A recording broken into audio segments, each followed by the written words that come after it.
In the long dark, the world doesn't just want you dead, it's patient about it. Sure, there are bears and wolves, but today we're talking about the hazards that are hiding in plain sight, ready to strike and steal your run.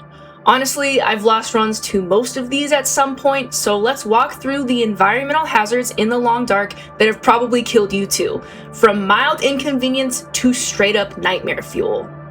We're starting with standing water, a small puddle of water on the floor of a cave or a mine. You step through it without thinking, and now your shoes are soaked and your socks are soaked. You're wet and you're cold, and in the long dark that doesn't just mean that you're uncomfortable, that means that you're at risk for hypothermia. Suddenly you're fighting for your health because of some water on the floor. Honestly, the less that you can deal with water in this game, the better. But if you think a puddle is bad, wait until you walk through a waterfall. A waterfall is like getting pushed into a freezing lake with all of your clothes on. Everything is soaked. And unlike a puddle, waterfalls often aren't easy to avoid. Sometimes they're blocking the entrance to a cave, and so you just have to push through that freezing cold door. The moment you step through, it's a countdown to find shelter, to start a fire, and to change your wet gear ASAP, unless you want to watch your condition drop as you sit in the clothes that are actively fighting against you. It's a lot like the puddle, but so much worse, because you can't just sidestep it. And that's the pattern with these hazards. They start avoidable and they become so much worse. And that's especially true for our next entry, weak ice. This is the hazard that every long dark player fears. If you spent any time in Forlorn Muskeg, you know exactly what kind of a threat this can be. You're walking across what you think is solid and then crack, the ice gives way beneath you. You plunge into freezing cold water, your temperature has tanked, and now you're fighting against the clock to avoid hypothermia. And in Forlorn Muskeg, good luck finding a shelter to warm up in. I've had too many runs